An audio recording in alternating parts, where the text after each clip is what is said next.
Hey everyone, it's Jason. Welcome to an unboxing for an old school game, Spawn the Game. Very simple name, nothing special. This was a game that came out in 96, I believe? The date was on it. 96, 97, somewhere in that era. 95. I was close, 95. Yeah, so I've done, if you watch my channel, I've done some other old retro games and some of the X-Men ones. I probably picked this up because at the time I was like, oh, Spawn, he's like anti-hero, he's really cool. And they had miniatures that are very similar to those X-Men games, so my brain was probably like, oh, it has a very same feel to it. It's a very different game. Is it the best game I've ever played? No. Is it entertaining? I'm sure it probably is. So let's just hop in and take a look at it. Before I even go through the rules, I just got the board kind of set up here. So let's just take a look at what we have here. So we have this big board, and the objective of the game is interesting, to say the least. So what you're doing is you're going to take one of 4 different alternate spawns, and you have to move them around the entire board. That's your goal. So like, if I look down here in the bottom corner, I have a green start and I have a green victory. I have to move my character, so if I'm playing traditional Spawn here, I just have to move him around the board, and when he gets back to victory, I win the game. Simple as that. You know, with as simple can be. And you do this doing multiple ways. So you're going to play cards from these decks. You're going to draw cards. I don't know why they gave 2 different backs on this. They have Spawn, and then they have the Spawn symbol, because the decks are the same type of cards. They're actually meant to be intermingled. So unless they just made it with the idea of you could just have like one pile here, one here, instead of one giant stack, I'm not really sure what the point was. It's not like the advanced mode versus easy mode or something like that. And there's no hindrance or advantage of taking a card from one deck to the other. So I'm not really sure what that is. But what you do with these cards is all the cards are going to have, well, for most of them, they're going to have various comic book arts in there and a storyline. So this is page 5 of the Myths comic book. We have page 7 of Hunt, page 5 of Questions. You're going to get some ability cards that do different things as well you can play. And then you're going to get covers as well for the Hunt. And then they're going to match the various spaces on the board. So we have cover, page 2, 3, 4, 5, 6, 7, 8 for an 8-page storyline. And so what you're going to be doing is you're going to be playing covers on the board to help advance you along the board quicker. So it's a kind of a weird strategy game with multiple players. And then you'll be rolling dice that you'll accumulate power. The dice will have 3 spawn sides symbols, 2 blank sides, and 1 violator side. And then you roll dice to try and gain more power. Your power is essentially your movement. But by playing comics and by playing special cards and doing different things, you can gain advantages by how far you want to move. Now, this is, instead of just being a typical roll and move, you have a little bit of options on how you do it. It's sort of like Monopoly, not Monopoly-esque, Yahtzee-ish, I guess, in the way. I only call it Yahtzee because you get to roll the dice multiple times. It's a risk reward. You roll it too many times, you get too good of rolls, you might end up with bad rolls. And then you might lose everything. So it's kind of neat. Then you also get these little power chips. You get 3 1 points, 2 2 points, and 1 3 point, which you can spend at any time to give you extra dice roll.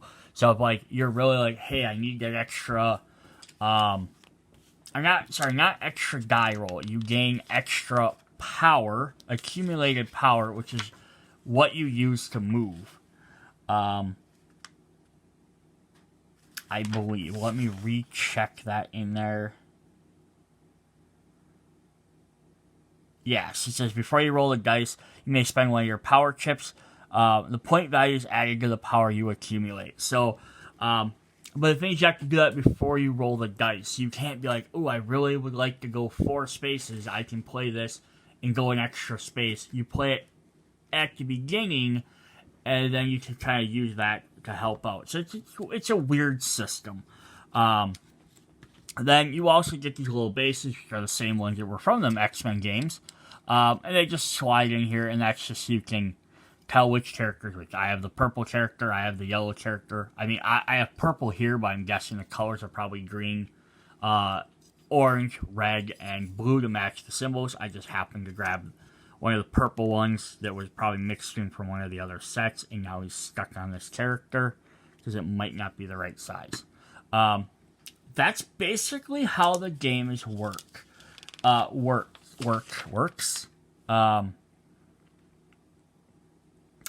was just trying to see if it says, yeah, so you draw 4 cards. So you start with the beginning of the game with 4 cards.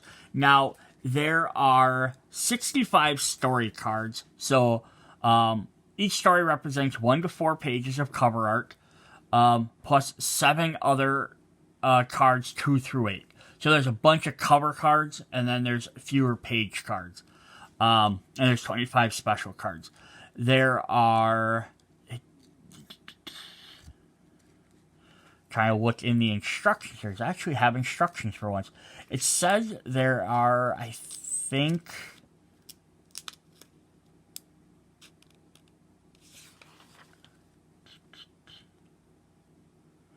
Some stories have more than 1 cover page, but there's only 1 card for each of the other pages. So you'll never run into an issue of having that. So, okay, there's 4. You're only going to play 4 of the 7 stories. So basically, this is how the game works, is more or less like this. If I play a quick turn here, I'm going to start with my regular spawn here at my start point. I am going to draw my first 4 cards. Whoops. So what I will do is I will have my first 4 cards. I have Angela, page 8, Payback, pages 5 and 7, and questions number 1. Now, what you do is you play one of these on an empty space on the board. And then what happens is, then you get a roll die. So if you place a card down, you get to roll 4 dice. And that's how you start your turn. If for some reason you can't play a card, then you only get to roll 3 dice. And why wouldn't you be able to play a card? That would be because of maybe a cover. If I place the questions cover and there's already a questions cover out, no one can play it. Or once there's a color on a board. So if on my first turn, let's say I play Payback on page 5, I'm going to try and give myself an advantage. This is now the blue board. You can only play Payback. So from like on a later turn, if I want to play my Payback 7, I have to play it on page 7. If I want to play questions, I have to play it on one of the other boards. So that would mean now if I end up with... Let me grab some more cards here. So I mean, like, on a later turn, if this is my hand, I have a purple, an orange, a red, and a green, and I already have blue out. Depending on what other players have played, I'm only going to be able to get 3 of these out. So let's say, for example, we have Angela on 8 here, The Hunt over here, and Myths on that one. So now I'm stuck with green as my left one. I have a colored card on each of the other one. I can't play green, so I have to discard it. Now I only get 3 dice. So although you're going to have different stories each time, you're going to keep running into issues like that. So that's essentially it. Alternatively, if you don't play a card or you don't discard a card, you can play one of the special cards, which can give you some various abilities, such as, and we'll look over all these. Teleportation, a burst of power. Teleport spawn through pages. This turn, you roll 3 dice, 1 time only for each spawn symbol. You may move 1 space. So this just automatically lets me move without having to play any other cards. And I just move for each space I get. So there's a couple like that that let you get different abilities. So the main thing is, let's say this turn I played Payback, number 5. I get to roll my 4 dice. I rolled terribly, because actually I rolled 3 violators. Which, if you roll all violators or blanks and you roll nothing else, your turn is over, you lose everything. So it's basically like you bankrupt. So let's try this again and just assume I'm just a really bad roll. Alright, so for my first roll, I rolled 4. Now, I have nothing else to do, I have nothing else to gain, so my character just moved 4 spaces. 1, 2, 3, 4. So I didn't land on payback, which is maybe what my goal was, although you can also realize the first turn, the best unless I spent extra power chips, the best I was probably going to do is ever get a 4. I can't get anything higher than that unless I spent power chips. So that's why you might want to play on like a later board and not on your first track necessarily, unless you have like an earlier spot. Now, let's say on a later turn, I start on payback. I start on spot 5.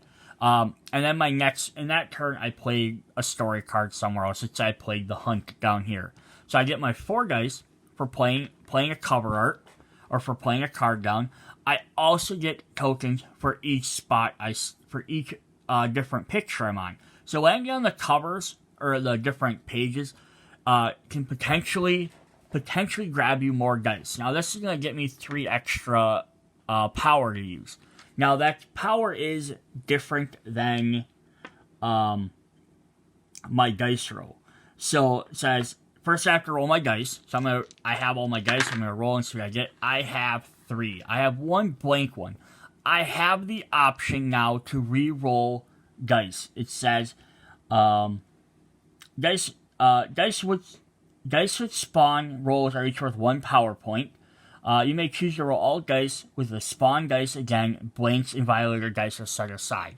So I can set this aside and be like, I have 3 power now. I can re-roll these 3. I have to set these 2 aside. Now I have 4 power. Now I could risk rolling another time. The risk of it is as long as I keep getting spawns, I can keep re-rolling them. But if I get a blank side, my turn ends. I keep all my power. But if I roll a violator, I lose everything. So let's risk it. I have 4 power. I rolled a violator. I lost all 4 power from my dice. So basically my dice roll is tossed out because I risked too much. If I had rolled it and got another spawn, I would now have 5 points. I could opt to roll again. 6 points. Oh, and I lost it. So it's a little bit of an interesting gambling mechanic. The other thing it's also going to do it. So if I rolled my first set and I had 3 and a blank, I could also opt to be like, count up, do a little bit of math and add up my other points. I also have 3 extra points for being on this cover. So I did move 6 spaces. So it's 1, 2, 3, and then it would be 4, 5, if I move it, it'd be 4, 5, 6. You can use that as a determination of, hey, I need to move X number of extra spaces across the board, but if I roll 1 more, I have a chance to land on another cover art. If I don't. If you start your turn on a blank one, you get the 2 spots on it. So you're always going to get at least 2, but you could get more. This one has 3, this one has 4. The covers have 0, though, so the covers don't get you any points. Like issue 8 here of Angela has 1. So sometimes landing on the artwork isn't actually that good. Now, the other thing to keep in mind here is, so like right now I have 3 points plus an extra 3. I have 6 points. It doesn't make sense for me to roll extra die because as soon as I decide I'm done rolling dice, I get to move my figure. So it says I may move more than 1 space each turn if I accumulate enough points. For every point accumulated, I get to move a space. But you must stop when you get to the last space of any storyboard. Any power points you have expended cannot be moved to the next point. These are lost, but you do get to move ahead. So I have 6 points, so I'm going to go 1, 2, 3. I have to stop here, but I get to start my next turn over here on the cover, which gets me no extra bonus points. So yeah, rolling really high, unless you're early in the board, doesn't do any good. You're later in the board, it's not worth the risk. But part of the reason I think why they have you stop there is to slow everyone down a little bit. So you can't have someone that gets like really lucky. Like that first time I rolled 3, and then I re-rolled it, and I got another one, I had 4, and then I re-rolled another, I had 5, then I'm 6, 7, 8. That would let me move 8 spaces, which is over an entire story in 1 turn. And if you did that 2 or 3 times, you could clear the board in like 2 or 3 rounds. So getting to the end, stopping you is to slow each player down a little bit and kind of reset them on the board. But that's essentially how the game is played. So yeah, the point of covers would be to try and play them down to get it. Now, you're just supposed to get to the end of the board. Now, the only thing that is slightly confusing in the rules that it doesn't really specify is the victory. And so I'm going to hold up the rule book here for that. The rule book is pretty generic. It's just text. Like, if this was a modern game, I would lose my absolute mind with this because it does explain what to do, but I would prefer pictures and stuff like that. But I get why they didn't do it for this type of game. But the victory says, a player maneuvers their spawn figure completely around the board, completing all 4 stories, then moves into the 8th space of the 4th storyboard, and he wins. So what that makes it sound like is all you have to do is get through each story. My thought is what it actually should mean is that each player has to keep playing and going around the board until you have every space filled. Because it's easy enough to be like, my first turn, I roll, I place a card, I roll 4 dice. If I get 4, I move here. Next turn, I place another card, I get 4, And if you're playing 4 players, the board's going to fill up fairly quickly. So each turn you'll have 4 cards. But even still, that's round 1, that's 4. Round 2, that's 8 cards. So that could fill up, one side of the board, potentially. Round, 3, and then take round 4 to fill up a second one, round 5. So every 2 rounds, with 4 players, you can fill up one of the boards. But if you're playing a 2-player game or a 3-player game, you're probably not going to fill up the entire board. And then it also depends on, that's also, again, assuming you have a brand new card every single turn, which you might not. Because, again, you might end up with multiple covers, or you might end up with a color that can no longer be played because there's like 3 colors that won't be played each round. So I guess that would be your definition of how you want to play. Is you have to finish completing each board before you get the victory, before you can actually finish your lap around. You have to complete a lap after the board is done, or is it just getting to the end first? I guess for a quicker game, just go to the end. If you want to play a little bit longer game, play where you have to complete everything.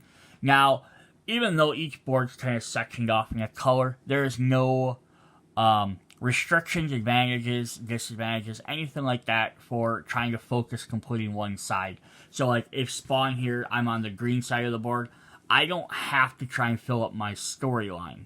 Now that could be an alternative gameplay, so you have to try and fill up your own side. But the problem there is that there's only 1 card for each thing, so if somebody else, has that card, they just never play that 1 card. So it's not really a viable way to play the game. But again, also, it's like, if this is my first run, unless I know I can hit 1 or 2 in here, it doesn't make a lot of sense for me to play cards in this first section. I may as well start playing cards in the other 3, and hopefully gain them bonuses as I land on them. And then maybe my opponents will do the same thing. Maybe they'll play the blue player over here, will play cards in here, because that's where they're going to go to second, and then maybe I'll land on them. But yeah, so I think it's a very interesting idea of a game that does some interesting stuff. Now, there's also 2 other big figures on here. There's Overkill and the Violator, and they have special abilities as well. They stay off the board until you play a special card that plays them. And the Violator actually has a special step to begin with. So at the beginning of the game, it says, Step 1, the Violator, if he's on the game board, so once someone actually plays a card that summons him, you know how many Violator symbols the previous player rolled. Move the Violator 1 space for each Violator symbol rolled. When the Violator figure finishes move on the same space as a spawn, that spawn is sent back to the cover panel board. So that's kind of an interesting idea. So like, if my character was coming from this direction and he happened to be on this spot, and the previous turn, someone had rolled 2 Violators and then they ended their turn, The Violator is here. He's going to move 2 spaces towards my character. If he comes across my character, he's going to kick them back, and he'll keep going around the board. So that's another way to kind of slow all the players down, because then it also deals with that pushing your luck. So again, like if I roll my 4 dice, oh, I got 2 greens. I'll keep my yellows or my blanks aside. I got 3 points, 4 points. I did pretty well. But if I rolled something, I'm actually rolling lots of blanks, unfortunately. I'm trying to roll some Violators. So, let's say my first roll, I got 2 Violators. And I'm like, you know what? I'm going to risk it. I got a blank. Now, again, this gives me that. It's also another thing is I can opt to re-roll this. Maybe knowing that I'm on this spot and I have 3 action points anyhow, so it doesn't matter about my dice roll. I'm like, I'm going to get to victory. It's going to stop me anyhow. I could keep rolling this until I try and get another Violator symbol. I got a blank. So that ended my turn. But now it ends my turn. I don't get them 3 movement points. But it will move that Violator 2 points. Well, if he's way up here somewhere, that could be beneficial for me as well. I'm not going to gain extra movement points anyhow, so I'm going to hit the end of a story, but I can force someone to move that Violator. So that's also another little trickery you can play around on people. Now, it does say if he finishes his move on the same space, I would, maybe argue as long as he passes them, or he has to stop on the space that if he comes across them, he stops there and then they move him back. Because hoping he gets the exact same roll could be really hard to do, because there's no way to upper reduce that number in any way that I know of. And then the other character is Overkill, and if you get him, he gets played. You move him to any space except the cover when he is not in play. When the Overkill figure is not in play, move the figure onto the game board. Overkill adds 2 points to the value of the space. For example, if the value has 2 points on its case, the value increases to 4. Am I reading these rules wrong on how to play these cards? No. Spawn figures on the cover of a storyboard. You will gain 1 point for each cover card on the space. Cover power is added. Alright, one second here. I think I misread something. Alright, so let's back up a bit. I actually read this wrong, but I can definitely see why I read it wrong. So I was saying that if this card has 3, I gain 3 extra movement. That's not correct. What this means is that's how many, when I come across a story card, it blocks you, and you have to spend that many points to get by. So this would be, if I started here, and I rolled my original 4 dice, and I got 4 spawn points, I have 4 movement points. I get 1 here, and I have to spend 3 to move to the next one, to basically complete that story. So, playing the story cards, I thought was an advantageous way for you to keep moving. It's actually to hinder other players. So again, I might not play anything in my first area, because I want to move as quickly as possible. I still have to spend 2 for each spot, actually. That I move on to. Move on to or move out of. I'm not sure. That's where the instructions get tricky.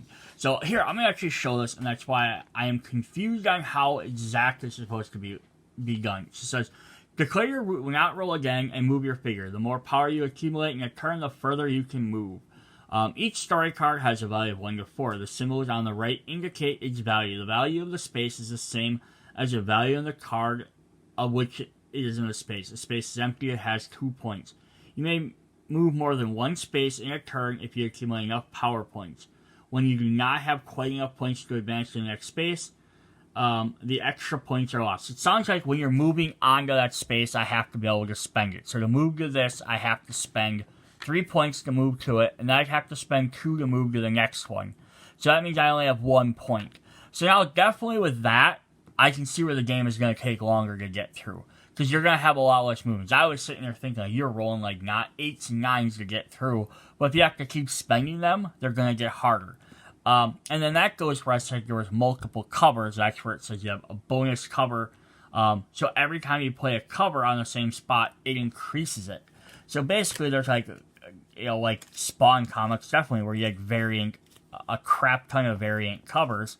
So if like the hunt over here, if I played 2 hunts on here, now that's worth 2 to bypass. It's normally worth nothing the first time because it's just 1 cover. Then it's worth 2. Then it's that adds extra power. The more covers you have, give you more power. As long as you start at. So what happens there is when I get to the end, I start on the next space. So the more covers there are, I get a boost at the beginning of each area. Alright, that makes more sense. But you can kind of see where that's confusing because it doesn't have anything saying, like if it had an example in here, which is why I said I wish this was a better book, it would say, example, you gain 5 power. You landed on this cover that had 3, you have to spend 3 of that 5 to land on that space. Now you have 2, you can move to the next space. That would have been very helpful to know, but it doesn't really say that. I only basically figured that out because it says with the overkill it adds 2 to the spot and he's supposed to slow you down. Well, that makes more sense. If overkill happens to be on this spot, now this spot's worth 5. And it says if you do get onto a space with overkill, you can move him to any other space except the cover. Alright, so that's basically how that is. We'll look at the cards here in just a sec. They do also have alternate rules for speed for your younger brother or sister. Because, you should let your younger kids play a game about demons killing each other. It says remove special cards except the sneak attack and overkill. So basically other things like you roll extra additional dice to gain extra power. Each player sets a spawn figure, places it on its cover space with the blue word start. On the blue word start and place a violet off to the side. So then what you're trying to do is, so instead of everyone trying to go all the way around the board in your separate areas, you're all starting from the same spot and it becomes more of a race. So although it is a speed mode, it's also kind of a different mode to play as well. Because after you complete your move, discard a card. This is start player draws the top card, move your figure counterclockwise 1 space for each spawn symbol on the card. When you draw a cover card, roll all 6 dice, move your figure 1 space for each symbol you roll. Then draw a sneak attack card, move violator, draw overkill, put them onto your space, must move back 2 spaces. After you complete the move, discard your card from the discard pile. So basically what this is saying is if I draw the hunt, I move back 2 spaces, and then now I roll my dice and I have to try and make up for that. So you're paying for it before you roll your dice, but then everyone's on the same mode just to try and get around the board. So it kind of ignores the playing cards and the strategy of that. Alright, so that's kind of interesting. Alright, I'm going to readjust my camera and let's take a look at some of these cards and characters. Alright, so let's first take a look at the miniatures here. We have regular Spawn. Now, for being a retail mass market game, these are actually fairly detailed. Again, they might not be as detailed as maybe like some of the newer modern games, but I mean, or like, at least they gave them some pretty neat poses. Like I said, compared to the X-Men videos, pretty much all the characters just got their hands to their side. So actually, they made these guys kind of cool. Their capes do come off, or their accessories for each character. But that's kind of neat. So we have regular, traditional Spawn. We have the other one with the cape is medieval Spawn. Now again, at glance, it's not super quick to be able to tell these guys apart. It would have been better if they were giving him like a sword or a shield or something. Then you could easily be able to tell. They have like the little artwork on the picture that kind of shows that. Then we have Pilot Spawn. And this is, I don't even know if like this was really in the comic books that much. Maybe like one issue, or maybe he grabbed a jetpack or something. This is more like off the action figures during the first like couple of lines of them. They had like they do like Batman, Spider-Man. They have like a new Spawn for every type. So I think that's maybe where he came out of. And then they had Commando Spawn, which is just him hefting around giant weapons. Yeah, so now there's no difference in gameplay for any of the different characters. They're just there as your different standees. And again, I don't know if you really need the bases on there. They have them, I think, to help make sure you remember what color you started with, but I don't think they're absolutely necessary. Being there's only 4 characters in that. Then we have Overkill, one of the big baddies. Now he's pretty neat, but you can see like, clearly he's like there's lines where his mold didn't get put together 100%. He probably came in pieces when you bought him. But still, though, definitely some interesting detail and stuff on there. He looks good. Now he's not nearly as he is a little bit bigger than the other characters, but he's not like twice as big as he probably should have been. Kind of like they make Violator. So here's the big guy there. His arms pop off. If you need to like store him, you can pop his arms out. His jaw also pops out for probably storage or just how they produced them. I guess it would help for painting though, if you decide to paint these guys. But yeah, so here's him. He doesn't stand very well. Kind of tips over. But if we compare him to like a regular Spawn, he's, a little bit bigger. Just kind of cool. So there's our 4 different miniatures. Then let's look at our, we're going to look at our special cards here. So we have 1, 2, 3, 4 copies of Sneak Attack that you might end up drawing, which then you can play on your turn as opposed to playing a comic book card. So it says move the Violator figure and attack with 3 dice. When you roll at least 1 Violator symbol, move the Spawn figure back to the cover space of the story. Draw 1 card and take another turn. So this lets you basically play this, mess with somebody else, and then you get to move somewhere else. Now the book does actually do something that's kind of nice. Because there's not that many cards in the game, they actually give like a really good description of how this actually works. So like the card does say it, but it just gives you a little bit better description. It says if the Violator figure is not already in play, move the figure onto the game board. Roll 3 dice. When you roll at least 1 Violator symbol, move the Spawn figure back to this story's cover. Move the Spawn figure on the same space as any other Spawn figure. So you summon him, he goes to the same spot. Then as long as you roll at least 1 Violator, it moves them back. So you get to pick who he gets to attack, and then you have to roll. And you could potentially miss. We have 3 copies of Overkill. Move Overkill to any space except the cover. He adds 2 points to that value.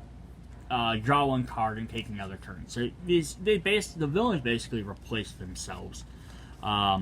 We have 5 copies of Teleportation. So these are some of Spawn's abilities. A burst of quick power teleports Spawn through the pages of the story. This turn, roll 3 dice, only 1 time. For each Spawn symbol you roll, move 1 space. So this just lets you move through them covers without having to pay for the stories. So it actually makes them fairly helpful. We have 3 copies of Costume Help. This turn, roll 3 dice, add 3 power points to the power you accumulate this turn. On your first roll, if you do not roll at least 1 Spawn symbol, the costume points are lost. So the other one just lets you move 3 spaces. This gives you 3 additional power to your rolls, as long as you don't roll terrible on your first turn. We have 2 copies of Clown Help. This turn, roll 5 dice. After your first roll, the dice showing Violator symbols and Spawn symbols may be rolled to accumulate more power. On additional rolls, only Spawn symbols may be rolled. So the Clown is like the quote-unquote humanoid form of Violator. So it's kind of like him. Sometimes he's trying to help Spawn, sometimes he's against Spawn. It just depends on, his mood that day. 2 copies of Memories. This turn, roll 6 dice. Other players do not play a card from their hand this round. They may only roll 3 dice for their turn. So this stops them from getting to play extra cards or potentially get more dice. So they get the 3 dice like as if they're standing on a blank space, but they don't get play an extra card. 2 copies of Alley Help. The allies where Spawn lives. This turn, roll 4 dice. After the first roll, any dice showing blank and Spawn size may be re-rolled. Then we have 3 extra cards which we only get 1 copy of each. We have Police Help.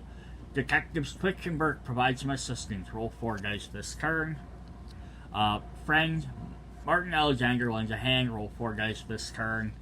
and Wanda. Thoughts of Wanda Blake give you 6 dice rolls this turn. So cool. So some different cards you can play, do different things. So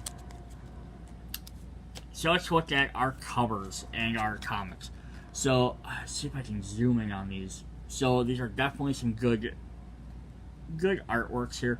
So we have Questions, which is issue number 1 and issue number 2, and issue number 3 and issue number 4. So you have 4 covers for this one. And then we just got the different artwork. So I don't know if these are specifically pages 2, 3, 4, 5 in the book. I mean, I could probably just go grab an issue and check.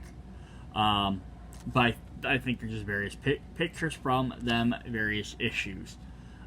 You can see like they have different amounts of things on the sides. And I think they kind of maybe link to some of the pictures in there, but maybe not. But definitely it's cool if they're using actual artwork. There's the clown turning into Violator. So there's our 8 for that one. Then we jump to, now we had issue 4. We don't have issue 5, but we have issue 6, issue 7.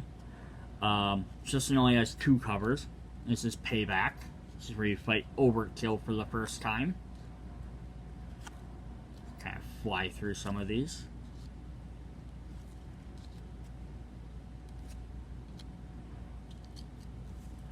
Our third story jumps to issue number 9 with Angela. Only 1 cover for this one. But this one introduces Medieval Spawn. So we have, that character. It's kind of cool because first one had Spawn and Violator. Next one had Overkill. This one's going to introduce Medieval Spawn into the storyline. And that's the Angela story. Then we're going to go to issue number 11. We skipped 10 for some reason. This should just show off some of Spawn's other powers. This is called Home. This is where he's probably protecting the alley.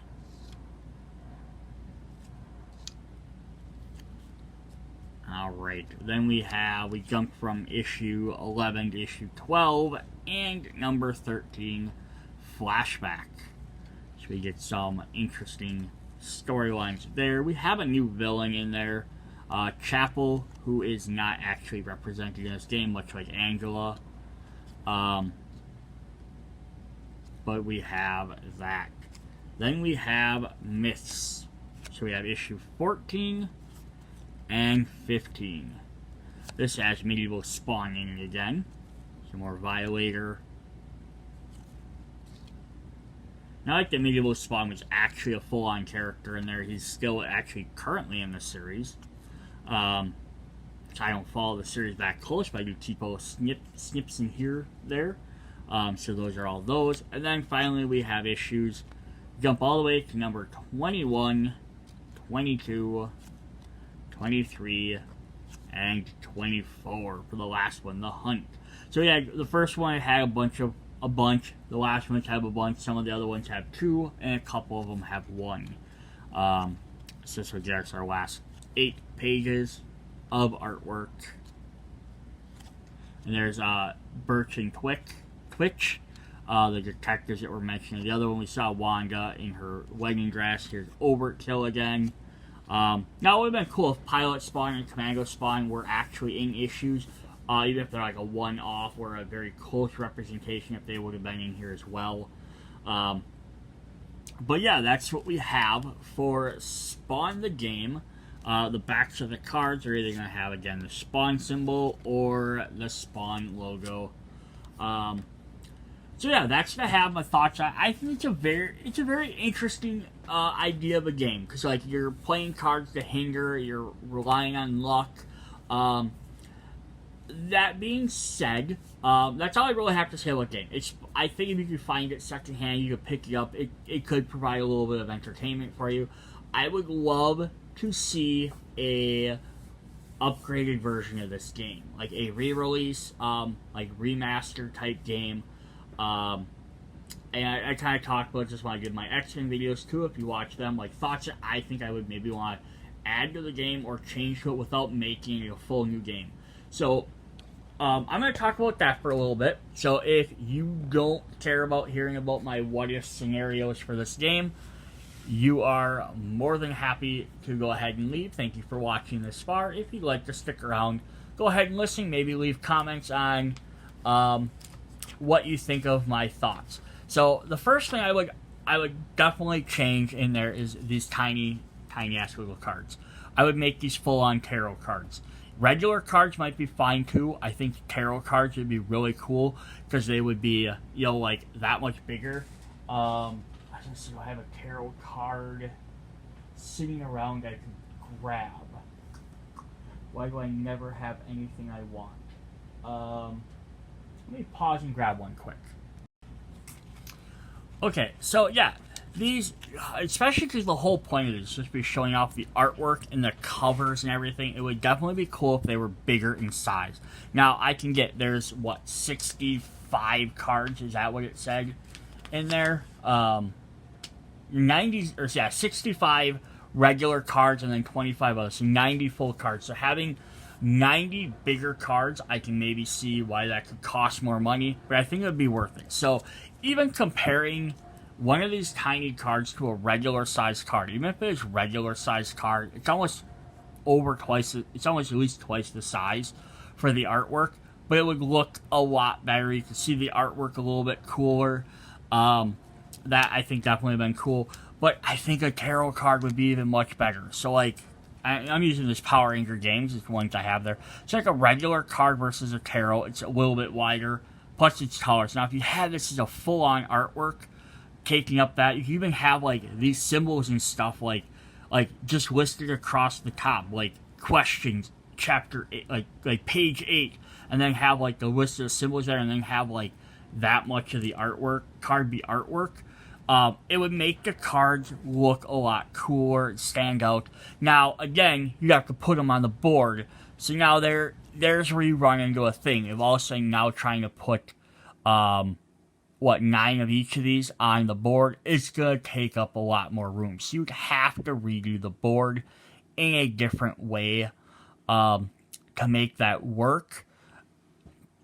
I mean, it could just as easily be like having to lay them out and like instead of like an arc like this and having like an arcing pattern around the board, just have them lay 8 across the board. So like issue 1, issue 2, issue 3, issue 4, and just when you hit the end of issue 1, you jump up to issue 2.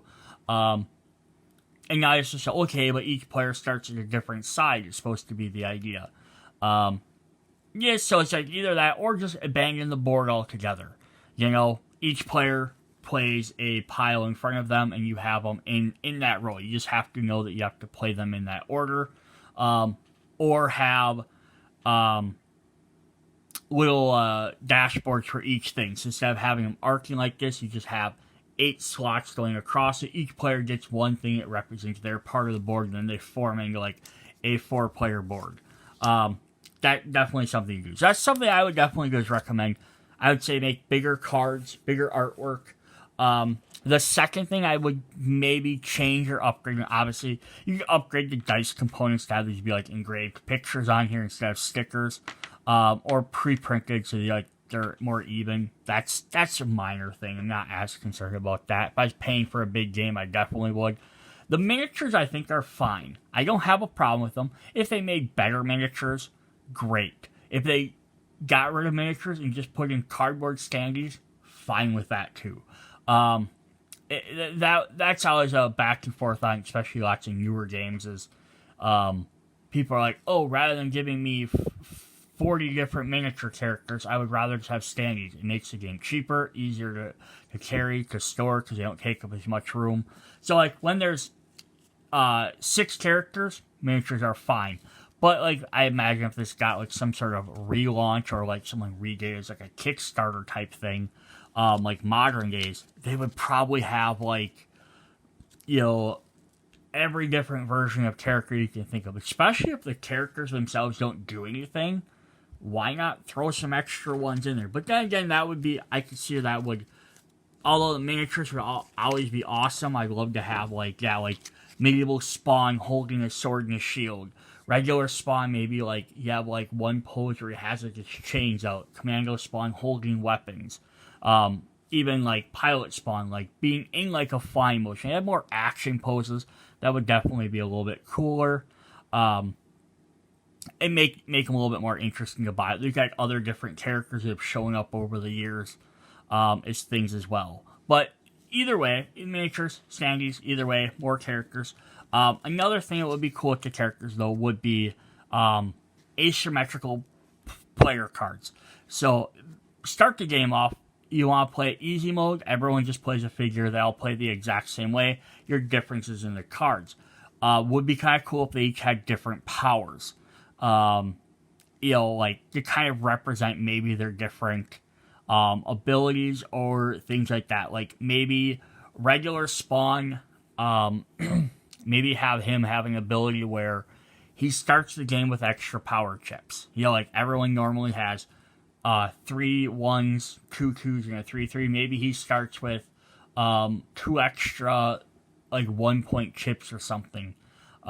Or he has a way to like regenerate his chips. He doesn't have a way to regenerate his power in the comic books. That wouldn't really work, but maybe something like that. Who knows? Maybe Medieval Spawn has something like if he rolls the Violator's symbols, or if Violator attacks him, maybe he could roll a die. And if he rolls, if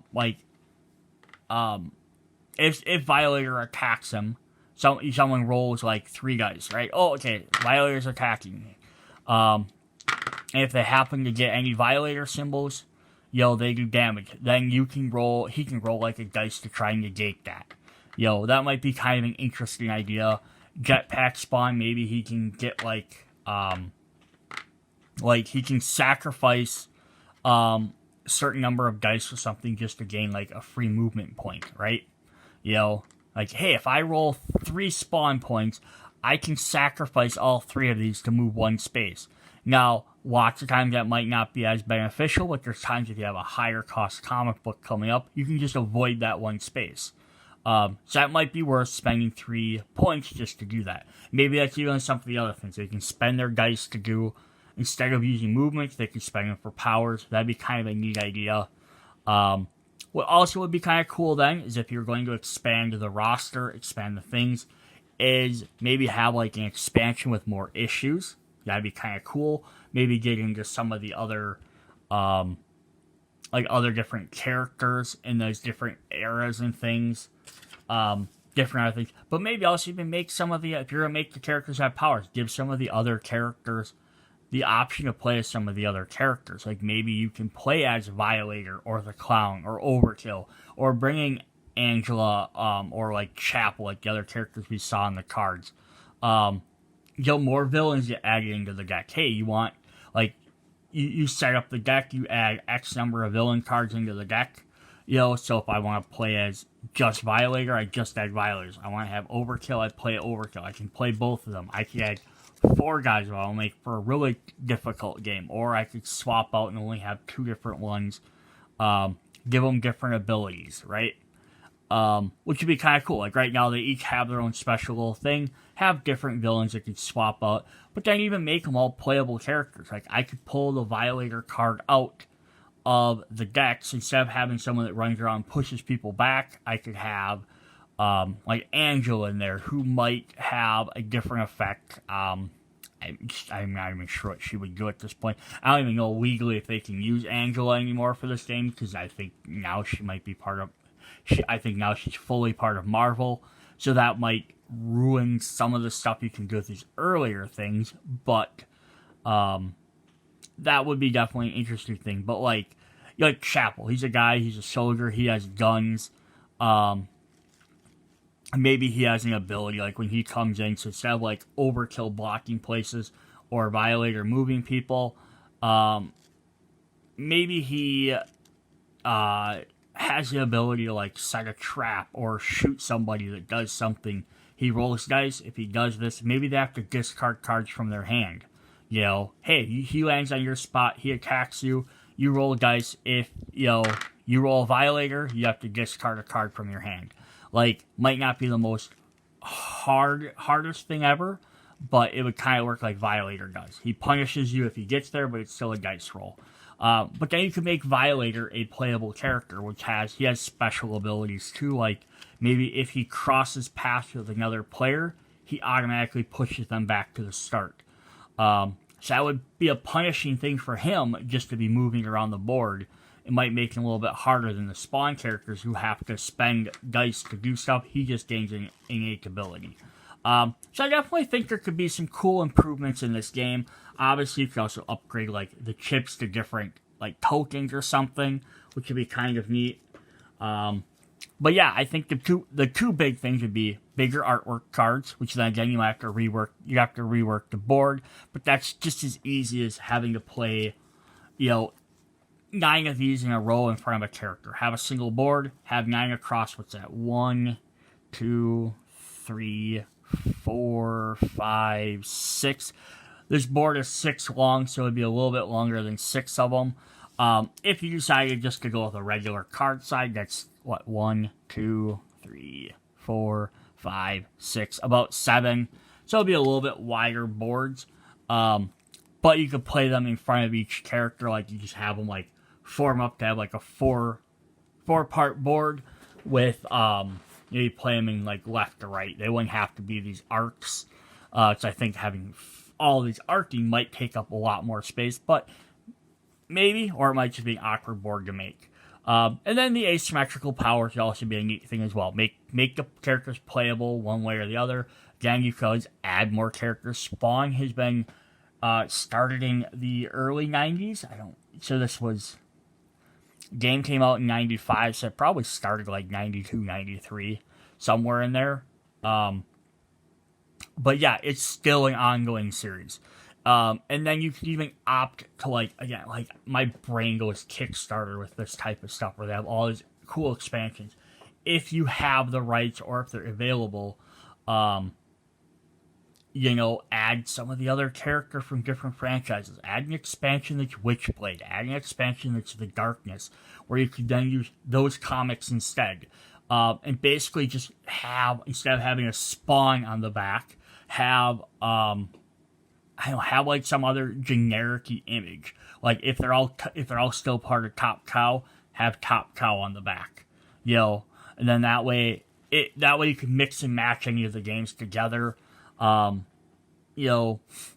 use something like that. It'd be kind of an interesting way to play that. And you could have like, I can use some of the extra covers from Witchblade, or I can use some of the covers from Darkness. You just have to the setup would take a little bit longer, because you'd have to be like, okay, you can only have 7 stories, so you have to pick 7 different issues out. But again, they could be very simple, because even still, then you could have you